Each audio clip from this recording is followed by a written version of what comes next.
পর্ব ৪৮। একটা সুন্দর দিনের সূচনা। কাক ডাকা ভোরে মায়া খান বাড়ির বাগানের সামনে দাঁড়িয়ে।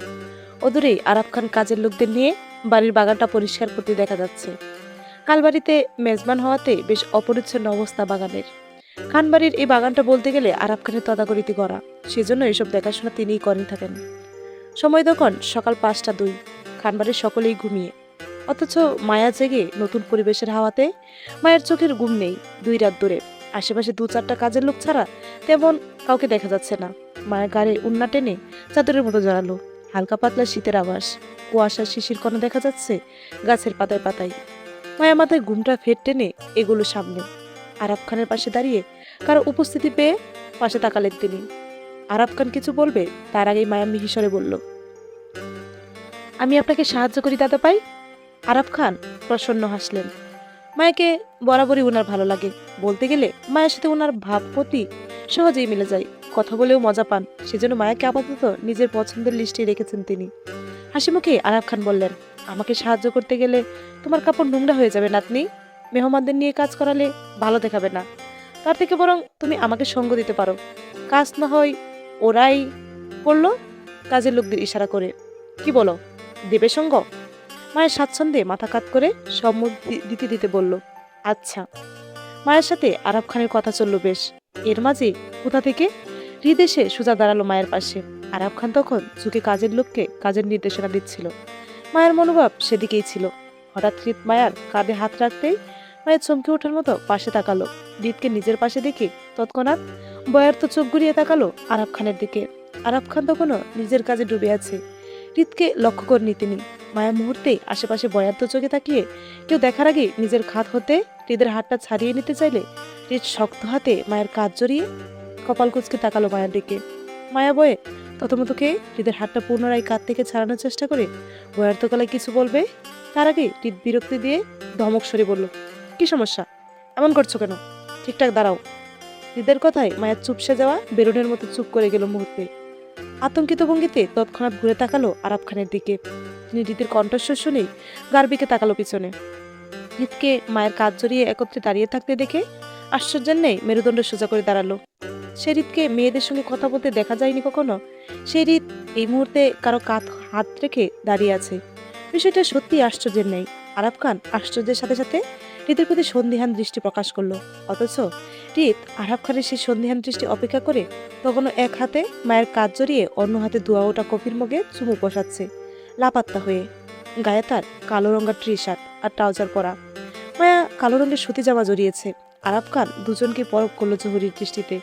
দাদানাতির মাঝে মায়া ভয়ে জড়সড় হয়ে ছিটিয়ে। আরাফ খান নিশ্চয়ই ওদের দুজনকে এখন জিজ্ঞাসাবাদ করবে। হৃদ তো সবটার উত্তর দিতেই বসে যাচ্ছে। মুখের উপর ঠাস ঠাস করে বলে দিবে দুজনের মধ্যকার থাকা সম্পর্কের কথাটা। আরাফ খান সবটা জেনে হয়তো রেগে মেগে বাসার সবাইকে বলে দিবে। মুখটা আজ এখানেই আছে, মায়ের পরিবারের কানেও পৌঁছে যাবে সেই খবর। তখন কি হবে সেই ভয়ে ভয়ে? মায়ের শরীরে বিন্দু কম্পন দেখা গেল আতঙ্কে। হৃদ সেটা বুঝতে পেরে মায়াকে আরো শক্ত হাতে জড়িয়ে ধরল, বর্ষার হাতে।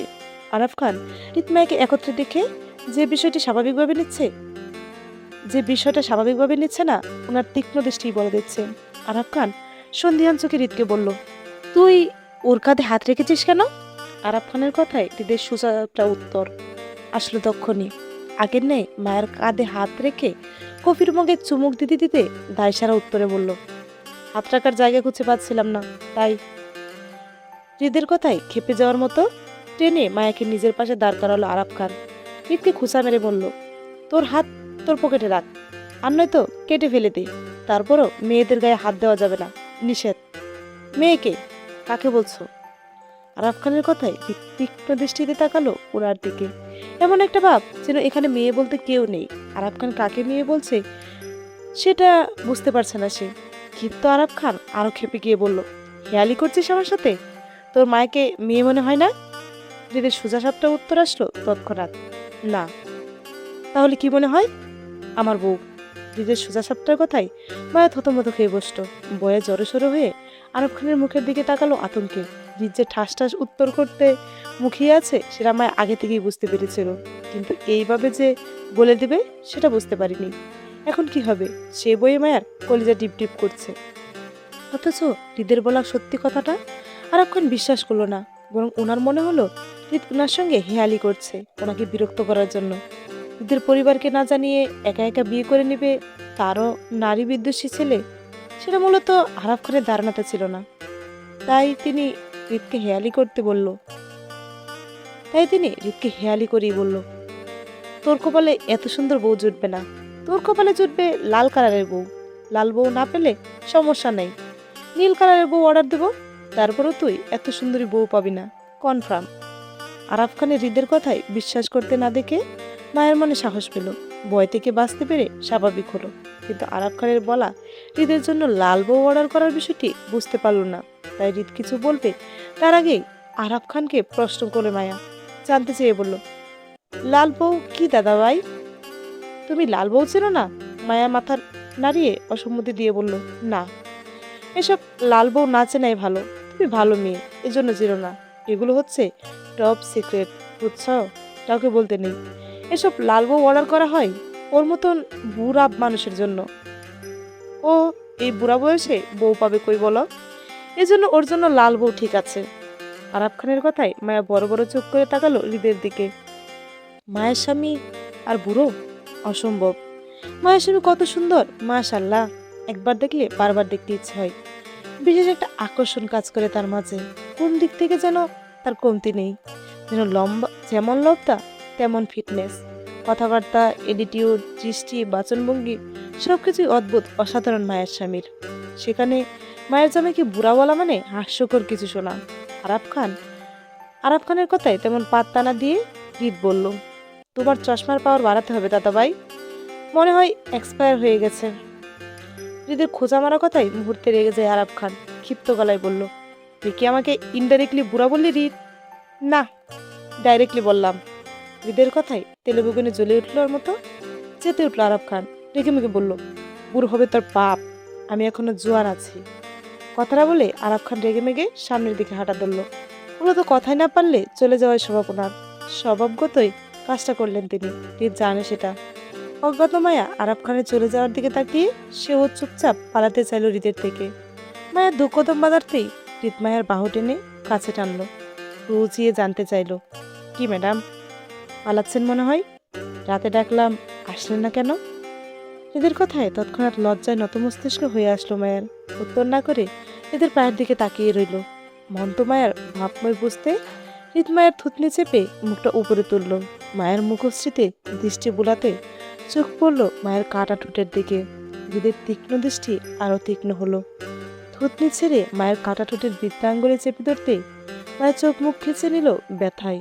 তারপর শব্দ করলো না, বরং রাতের দৃশ্যগুলো পুনরায় মনে হতেই লজ্জায় ছিটিয়ে গেল নত মস্তিষ্ক হয়ে। হৃদ মায়াকে কিছু বলতে গিয়ে পাশে তাকালো। অল্প দূরে একজন মালিকে দেখা গেল বাগানের কাজ করতে। আরাফ খান বাড়ির ভেতরের দিকটায় যাচ্ছেন। আপাতত আশেপাশে আর তেমন নেই হৃদের প্রাইভেসি নষ্ট করার মতো। হৃদ হাতে কফির মগটা বাগানের মালিকে ডেকে দিতে দিতে গম্ভীর গলায় বলল, আপনি ভিতরে যান। জি সাহেব। হৃদের বলতে বলতে লোকটার হাতে কফির মগটা দিয়ে বাড়ির ভিতরের দিকে চলল। আশেপাশের পরিবেশটা বেশ শান্ত আর প্রেমময়।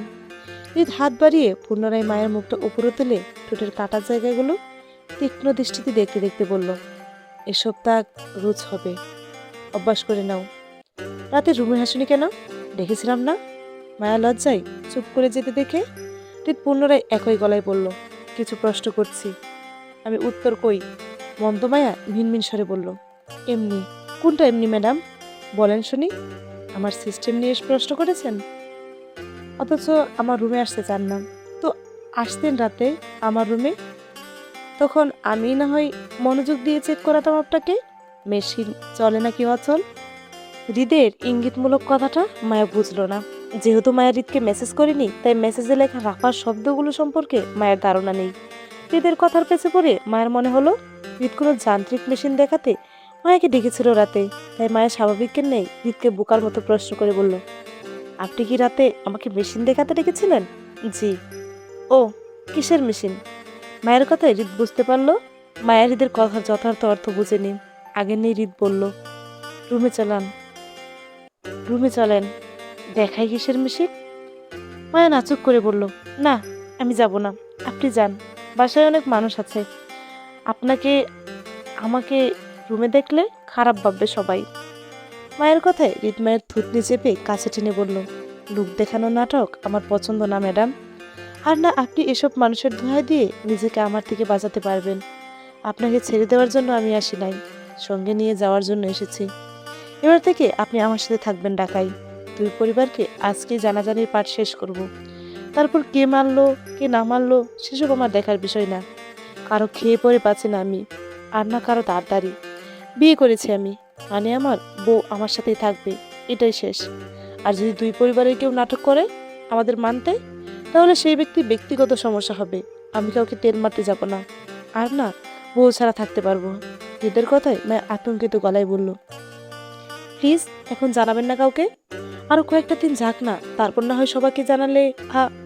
মায়ের কথা শেষ করার আগে হৃদ রাগে মেজাজ দেখিয়ে দাঁতে দাঁত চেপে বলল, সেট আপ প্লিজ। হৃদ হৃদের রাগে দমকে মায়া চুপ করে গেল। চুপ থেকে নীরবে সবকিছু হৃদের হাতে ছেড়ে দিল। হৃদ যা করবে দুজনে ভালোর জন্যই করবে। এখানে মায়ের কথা না বলাই উচিত, তারপর যা হবার দেখা যাবে। হৃদ যেহেতু মায়ের পাশে আছে, এখানে মায়ের ভয় নেই। আল্লাহর ভরসা বলে সবকিছুর জন্য মায়া মনে মনে প্রস্তুত হলো। দীর্ঘ নিঃশ্বাস ফেলে মায়ের মুখোমুখি চোখে থাকা হৃদের রাগান্বিত মুখটার দিকে তাকিয়ে উদাস গলায় বলল, আচ্ছা ঠিক আছে, আপনি যা বলবেন তাই হবে। আপনার কথা মেনে চলবো এরপর থেকে। এরপরও এই বয়সে আপনি এইভাবে দাঁতে দাঁত পিষবেন না প্লিজ।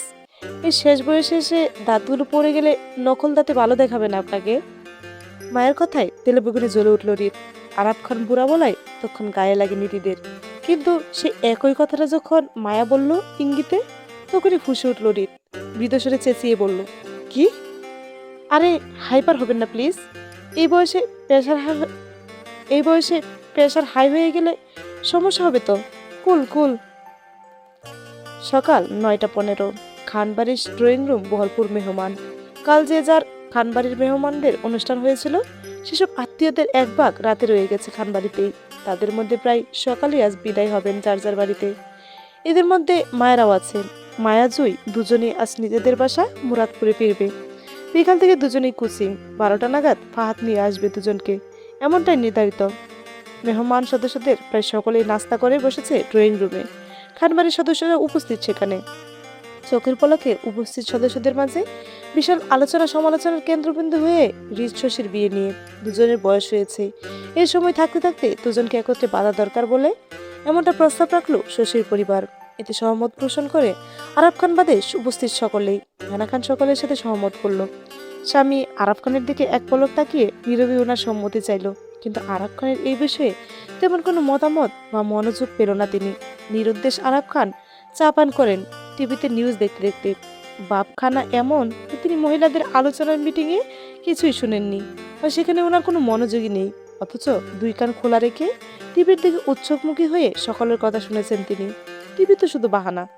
এই মুহূর্তে তিনি মহিলাদের আলোচনায় ঢুকতে চাচ্ছে না বলেই নীরবতা পালন করছেন। তাছাড়া আজকাল হৃদের মতিগতি ভালো ঠিকছে না ওনার।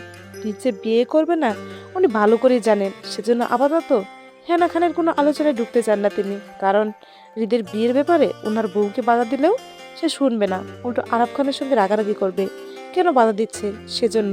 তার থেকে ভালো উনি চুপ থাকুক, যার বিয়ে সেই দেখে নেবে এসব কিছু। তাছাড়া আরাফ খান বাদে ড্রয়িং রুমে ছেলেদের উপস্থিতিও শূন্য। সঙ্গী ছাড়া এতগুলা মহিলাদের সঙ্গে কথা বললেও পারবেন না তিনি, সেজন্য যা হচ্ছে হতে থাক, যার বিয়ে সেই দেখে নেবে কি করতে হবে তাকে। এখানে আরাফ খানের কোনো কাজ নেই দেখা ছাড়া। নিশ্চুপ আরাফ খানকে এড়িয়ে শশীকে ঘিরে দুপাশ থেকে জড়িয়ে বসলো হৃদের দুই ফুপি। শশীর মা হৃদের খালা হয়, বলতে গেলে সুফিয়া বেগমের ছোট বোন, অথচ সুফিয়া থেকে খানবাড়ির সঙ্গে শশীর মা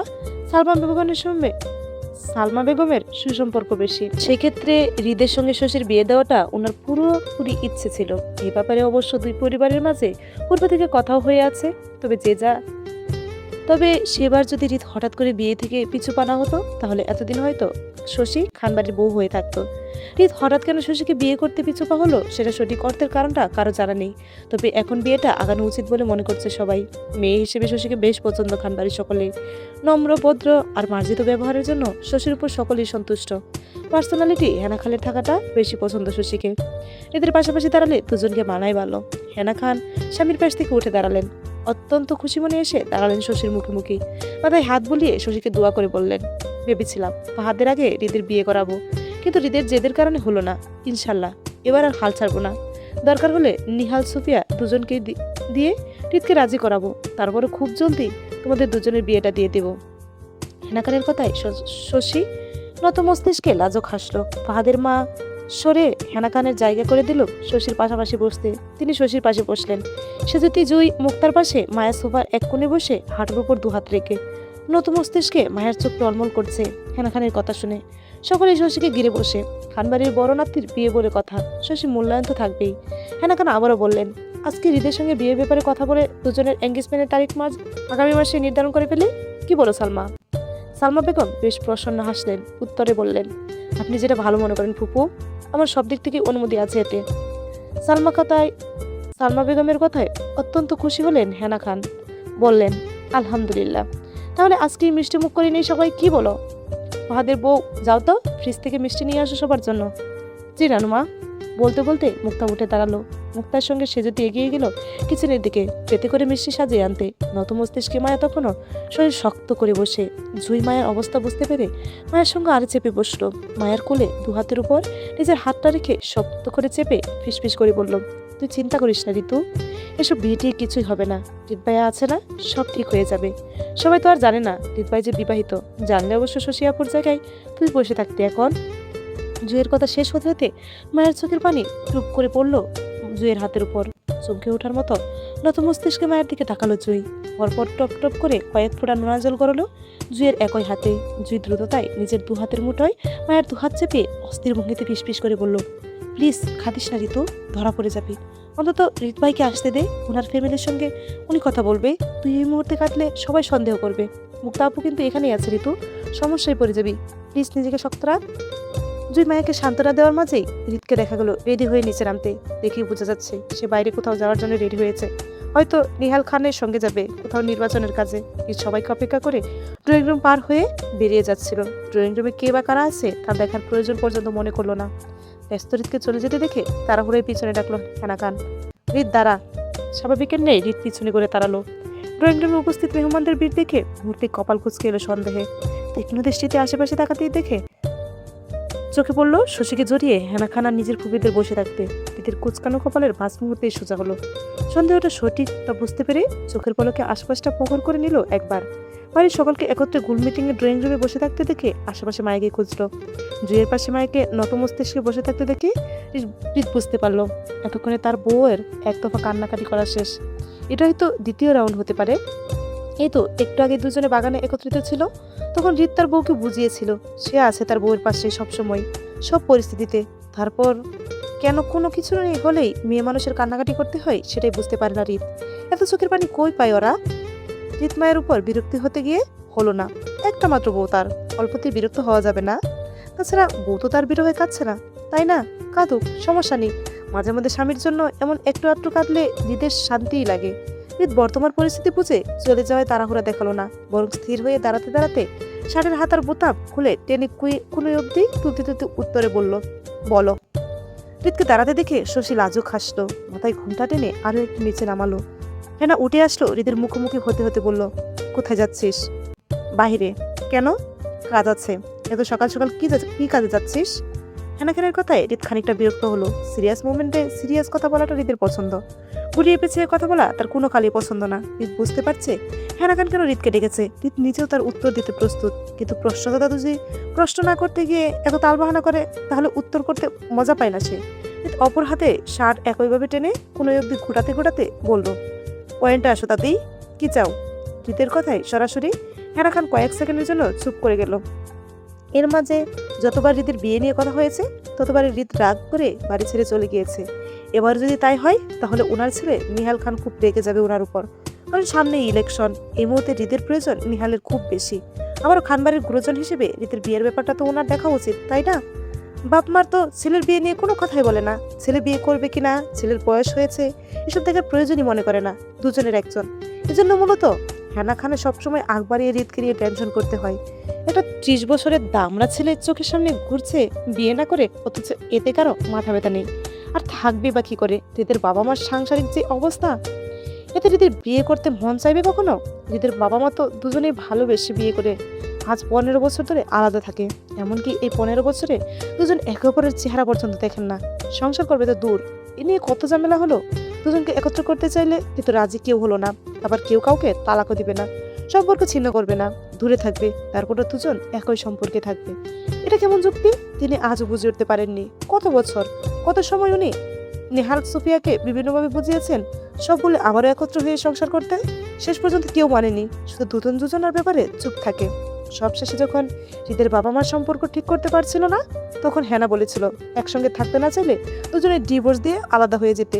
এতেও কেউ রাজি হলো না। এজন্য হেনা খান চায় অন্তত হৃদ সুন্দর একটা সংসার করুক, খানবাড়িটা আবার পরিপূর্ণ হোক। আর কত একা একা কাটাবেন তিনি? আমরা তোকে বিয়ে করাতে চাই।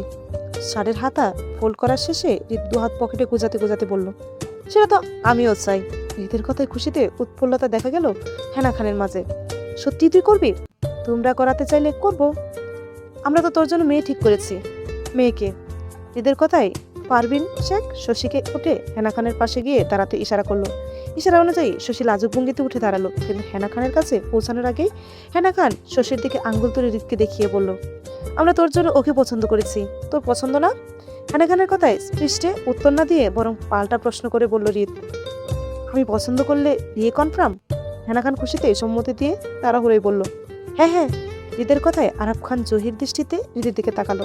ওনার ধারণা মতে এতক্ষণ হৃদের প্রচন্ড রকমের বাড়াবাড়ি রাগ করার কথা, অথচ সে হৃদ রাগারাগি না করে উল্টো বিয়ে করার জন্য আপোষে রাজি হয়ে যাচ্ছে। দেখে ওনার সন্দেহ হলো। তখনই শোনা গেল হৃদের কথা। হৃদ হেনা খানকে সম্মতি দিতে দিতে বলল, ঠিক আছে, তোমাদের পছন্দকেই আমি পছন্দ করলাম, তবে এটাই লাস্ট। বারবার কিন্তু মেয়ে পছন্দ করতে পারবো না। হৃদের কথায় হেনা খান তাড়াহুড়োই বলল, না না, বারবার তোকে মেয়ে পছন্দ করতে হবে না, তুই একবার পছন্দ করলেই হবে। আমরা তো পছন্দেই বিয়ে করাবো। ওকে ডান। কথাটা বলতে বলতে হৃদ হেনা খানের পাশ কাটিয়ে সামনে এগোলো। উপস্থিত সবাই উৎসুক খুশি মনে তাকিয়ে শশীর দিকে। এই হয়তো হৃদ শশীকে পছন্দ করবে। শশী মাথায় ঘুমটা নিয়ে মায়ের সম্মুখে দাঁড়িয়ে লাজুক ভঙ্গিতে হৃদ এগিয়ে এসে শশীকে পেরিয়ে সোফায় বসে থাকা মায়ের হাত টেনে দাঁড় করালো।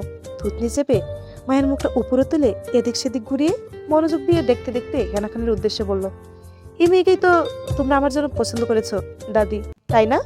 চেহারা তো ঠিকঠাকই লাগছে, খারাপ না, পছন্দ হওয়ার মতোই। তবে বিনা কারণে চোখ থেকে একটু বেশি পানি পড়ে মনে হয়।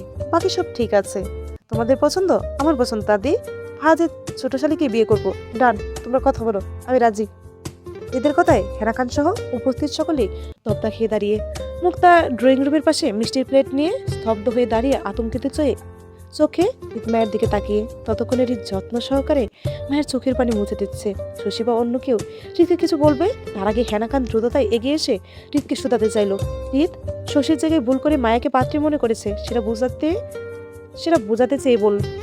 হৃদ, তোর ভুল হচ্ছে, আমরা ফাহাদের শালিকে না, শশীকে। তোর হেনা খানের কথা শেষ করার আগে হৃদ বিরক্তি নিয়ে বলল, দাদি, বারবার বিয়ে পছন্দ করতে পারবো না।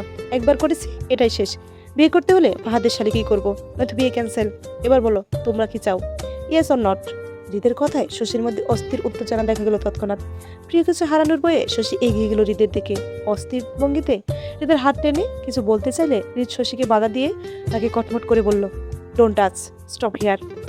অস্থির তুলপার শশী হৃদকে বোঝাতে চেয়ে উত্তেজনায় বলতে লাগলো, তোমার সাথে আমার বিয়ে কথা হচ্ছে, তাহলে তুমি মায়াকে কেন এসবে টানছো? পরিবারের সবাই আমাকে পছন্দ করেছে, মায়াকে না। শশীর কথায় হৃদ বিরক্তি নিয়ে বলল, বিয়ে করব আমি, সংসারও করব আমি, আর আমার বউ পছন্দ করবে অন্য কেউ কেন? আমার কি চোখ নাই? অন্ধ মনে হয় তোর? হৃদের শক্ত কথায় শশীর চোখ টলমল করে উঠল কান্নায়। মায়া ভয়ে ভয়ে গাড় ঘুরিয়ে একবার মুক্তাকে দেখে নিল। মূলত মুক্তা এই দিকেই তাকিয়ে। হৃদ যে কোনো সময় দুজনের বিয়েটার কথা বলে দিতে পারে সবাইকে, তখন হয়তো সবাই খেপে যেতে পারে। সেই বয়ে মায়া হৃদের দিকে চেপে গেল। হৃদের শরীর ঘেঁষে নতুন মস্তিষ্ক হয়ে দাঁড়ালো। টান টান উত্তেজিত পরিস্থিতিতে মায়া হৃদের দিকে চেপে যাওয়াটা, বিষয়টা হয়তো তেমন কেউ লক্ষ্য করেনি, তবে চতুর মুক্তা ঠিকই লক্ষ্য করলো। নাক মুখ শক্ত করে মায়ের দিকে তাকিয়ে রইল ক্ষিপ্ত ভঙ্গিতে। নিজের শ্বশুর বাড়িতে নিজের বোনকে নিয়ে এত কাহিনী হবে সেটা ঘুণাক্ষরেও ধারণা ছিল না মুক্তার। যদি থাকতো তাহলে এসবে কখনোই হতে দিত না। শশী আকতি স্বরে বলল, সবাই তো আমাকে পছন্দ হৃদ। শশীর কথায় বিরক্তি প্রকাশ করে বলল, তাহলে সেটা তাদেরকে গিয়ে বল। আমার কাছে কি? আমার কাছে কি? আমি তো তোকে পছন্দ করি নাই, আমাকে পেন কেন দিচ্ছিস? যা সর। থমথমে উপস্থিতি সকলে স্তব্ধ। হতবাক হয়ে রীতের দিকে তাকিয়ে। হেনা খান বিস্ফোরণের জায়গায় দাঁড়িয়ে রইল শক্ত হয়ে। রীত হঠাৎ করে এমন কিছু বলবে সেটা অবিশ্বাস্য ছিল সবার কাছে। রীত বিয়ে করতে না করলে সেটা হয়তো স্বাভাবিক ছিল, কিন্তু শশীর জায়গায় মায়াকে পাত্রী হিসেবে টেনে আনাটা ছিল সবচেয়ে বড় চমক সবার জন্য। যে আরাব খান সকাল পর্যন্ত রীতকে অবিশ্বাস করছিল রীত একা বিয়ে করতে পারবে না বলে, সেই আরাব খানও এই মুহূর্তে অবিশ্বাসে চমকে দাঁড়িয়ে। এরই মাঝে মেয়ের কান্না দেখে এগিয়ে আসলো শশীর মা সালমা বেগম। তিনি শশীর কাজ জড়িয়ে রীতকে রাগান্বিত গলায় বলল, রীত, এবার তুমি বাড়াবাড়ি করছো। আমার মেয়ের সাথে এত বছর প্রেম করে বিয়ের প্ল্যান দেখিয়ে এখন বিয়ের জন্য অন্য মেয়েকে পছন্দ করবে? সেটা তো হবে না, আমরা কেউ সেটা মেনে নিব না। তোমার বিয়ে হলে শশীর সাথেই হবে, এটা নিয়ে দুই পরিবারের মধ্যে কথা হয়ে আছে অনেক আগে থেকেই। এখন তুমি বিয়ে থেকে পিছু হতে পারবে না। প্রথমত, আপনি ঠিক করবেন আমি কাকে বিয়ে করব না করব সেটা আমার মন, আমার মর্জি। আমি কাকে বিয়ে করব না করব সেটা আমি ঠিক করব, নট ইউ। দ্বিতীয়ত, আপনার সস্তা মেয়েকে নিয়ে সাইড হন। I am not interested. Reet, এবার কিন্তু তুমি বেয়াদবি করছো। আমি তোমার খালা হই।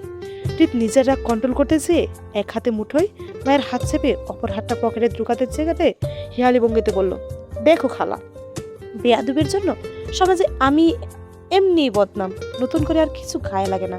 তারপরও তোমাকে বলছি, আমাকে জোরাজুরি তো আমার বাপ মাও করে না, সেক্ষেত্রে তুমি তো খালা হও, মানে মার বোন। তাই বলছি আমার থেকে দূরে থাকো, নয়তো আমি বেয়াদবি করতে বসলে তুমি কিন্তু পার পাবে না খালা। হৃদের কথায় তেলেবেগুনে জ্বলে উঠল, ফুঁসে উঠল সালমা বেগম। হৃদকে মায়ের হাত চেপে ধরতে দেখে ওনার রাগে যেন ঘি পড়ল। তিনি রাগে বশবর্তী হয়ে হৃদের পেছনে মায়াকে রেখে হৃদকে উদ্দেশ্য করে বলল, এই মেয়ের সাথে কি চলে তোমার? ছোট লোক ঘরের মেয়ে টাকা চিনে, সেজন্য তোমার মতো বড় লোক ছেলেকে ফাঁসাতে চাইছে। যেমন করে ফাহাদে ফাঁসিয়ে বিয়ে করেছ ওর বোন। তুমি ভুল করছো হৃদ, এসব মেয়েদের থেকে বেরিয়ে আসো, এখনো সময় আছে। সালমা বেগমের কথায় মুহূর্তে মায়া সকলের দৃষ্টির কেন্দ্রবিন্দু হয়ে উঠল। মুহূর্তে সকলে তাকালো হৃদের পেছনে আশ্রয় নেওয়া মায়া থেকে। মুখ তার আগে কটমট করে উঠল সালমা বেগমের কথায়, কিন্তু শ্বশুর বাড়ি হওয়ায় দাঁত কামড়ে রাগ কন্ট্রোল করতে চাইলো। তীব্র অপমানের কথা গুলো বেশ আত্মসম্মানে লেগেছে মুক্তার। সে পারছে না তাকে ট্রেতে রাখা সবকিছু নাস্তা উল্টে ফেলে মায়াকে নিয়ে এখান থেকে চলে যেতে। এর এক গড় মানুষের সামনে হৃদের ওইভাবে শশীর জায়গায় মায়াকে পছন্দ করাটা মোটেও ভালো লাগেনি মুক্তার। তৃতীয়ত, মায়া এখনো হৃদের পাশে চুপ করে দাঁড়িয়ে আছে বলে সালমা বেগম মুক্তার পরিবারকে অকারণে টেনে এনে অপমান করছে। মায়া সালমা বেগমের অপমানে ফুপিয়ে কেঁদে উঠতে দৃষ্টি ঘুরিয়ে মায়াকে দেখে আনায় তাকালো সালমা বেগমের দিকে। তপ্ত মেজাজে দুহাত মুষ্টিবদ্ধ করে হেনাখানকে উদ্দেশ্য করে চেঁচিয়ে বলল হৃদ, দাদি, তোমার মেহমানদের সামলাও, নয়তো আমাকে সামলানো তোমার দায় হয়ে যাবে। আমার মোটেও পছন্দ না কেউ আমার বাড়িতে দাঁড়িয়ে আমার সামনে আমার বউকে অপমান করবে। সেই রাইট আমি কাউকে দেইনি। হৃদের কথায় কেউ কিছু বলতে যাবে তার আগে হেনাগান অবিশ্বাস্য গলায় হৃদকে শুধিয়ে বলল, বউ মানে কে বউ? মায়ের সাথে তোর সম্পর্ক আছে হৃদ?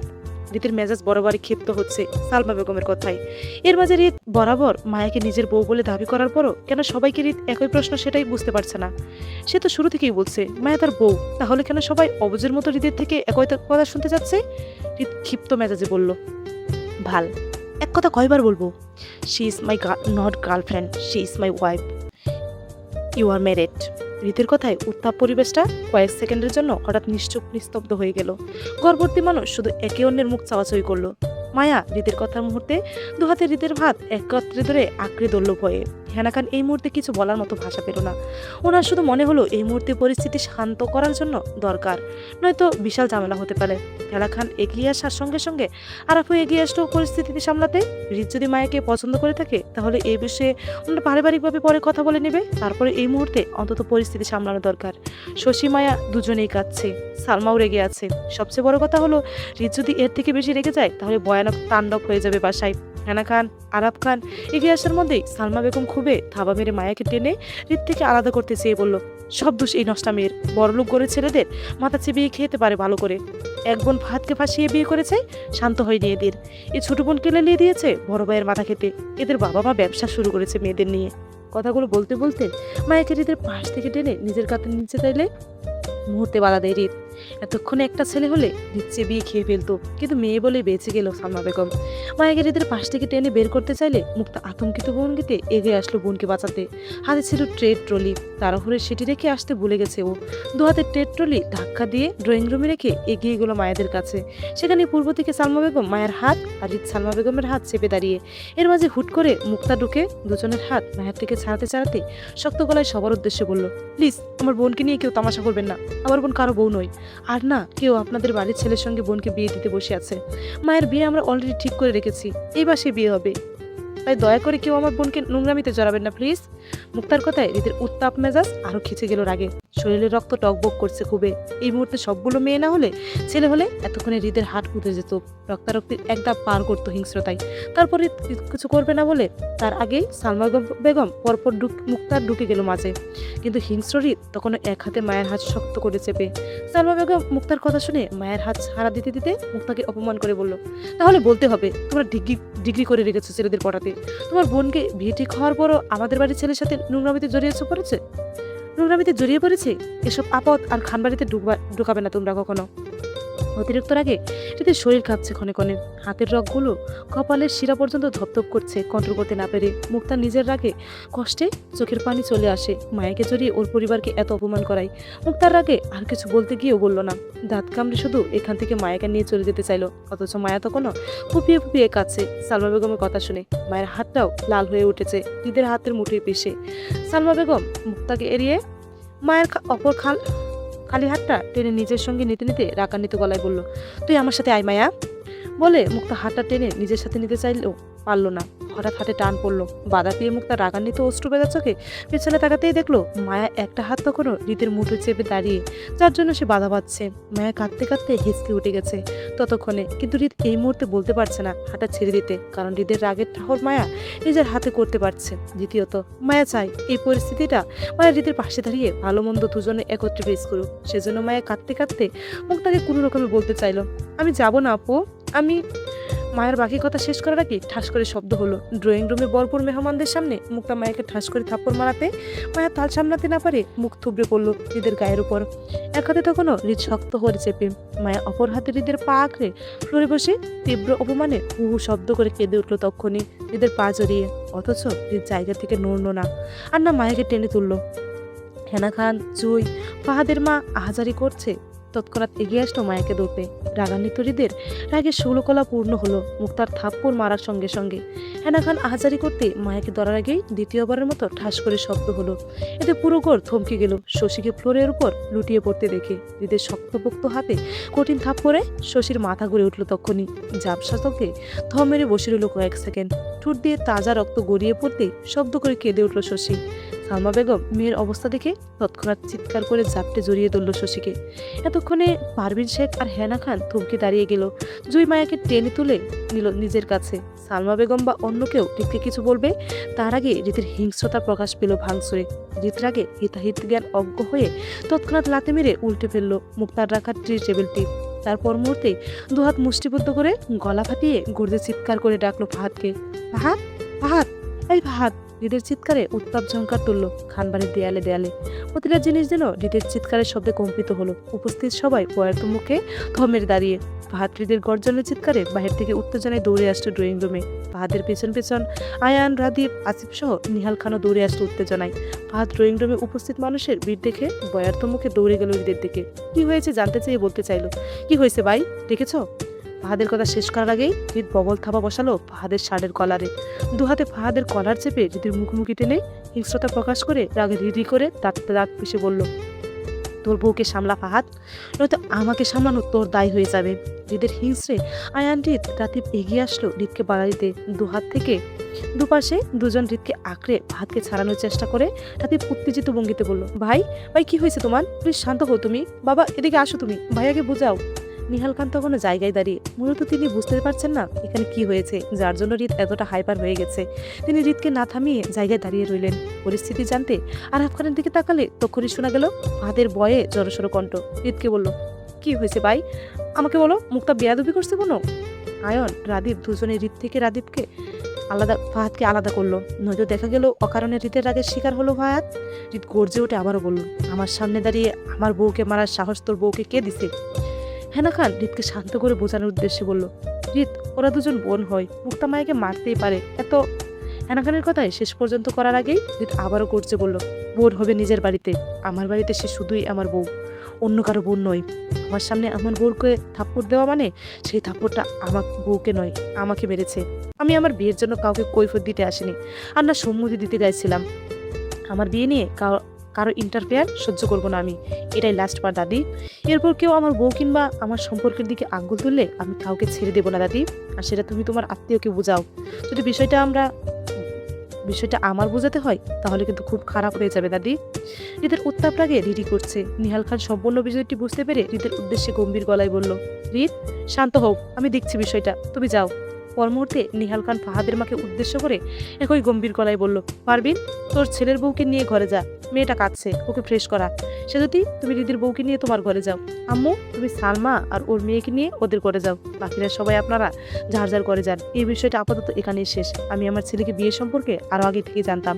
আমাদের পারিবারিক ম্যাটার ছিল বলে আমরা সবার সামনে এই বিষয়টির কথা বলতে চাইনি, কিন্তু এর মানে এই না আপনারা আমার ছেলে বা আমার ছেলের বউর দিকে আঙ্গুল তুলবেন। সেই রাইট আমি কাউকে দেইনি। আমার ছেলের বউ এই খানবাড়ির ইজ্জত, আর আমাদের ইজ্জতে আঘাত আনলে আমি নিহাল খান অবশ্যই চুপ থাকবো না। আপনারা এখন যে যার রুমে যান প্লিজ। নিহাল খানের কথায় সালমা বেগম কিছু বলতে চাইলে নিহাল খান হাত তুলে থামিয়ে দেয় মুহূর্তে। এর মানে তিনি এই মুহূর্তে কোনো কথা শুনতে ইচ্ছুক নয়। ড্রয়িং রুমে সবাই যে যার মতো রুমে দিকে যেতে লাগলো। তার আগে হৃদ রেগে মেগে খানবাড়ির ড্রয়িং রুম ত্যাগ করলো। বাইরের দিকে যেতে যেতে হৃদের পেছন পেছন আয়ান, রাদীপ, আসিফও দৌড়ালো। ফাহাদ বোকার মতো মুক্তার দিকে তাকিয়ে মুক্তাকে কাঁদতে কাঁদতে চোখ মুখ লাল করে ফেলেছে ততক্ষণে। মুক্তাকে নিয়ে ফাহাদের মা রুমের দিকে যেতে চাইলে ফাহাদও ওদের পেছন পেছন গেল। পর মুহূর্তের মাঝে ড্রয়িং রুম খালি হয়ে গেল। নিহাল খান ঘড়িতে সময়টা দেখে নিল এক পলক। সকাল 10টা 27। 11টার ভিতরে আলোচনা সভায় উপস্থিত থাকতে হবে উনার হৃদকে নিয়ে। গভীর নিহাল খান বাড়ি নিঃশ্বাস ফেলে তিনও বাহিরের দিকে হাঁটলেন। গাড়িতে উঠতে উঠতে আসিফকে কল দিয়ে বলল, হৃদকে বলো 11টার ভিতরে সবাই উপস্থিত থাকতে। আসিফ আসিফ তৎক্ষণাৎ উত্তর আসলো, জি স্যার, ভাই আসবেন। ওকে, চলবে।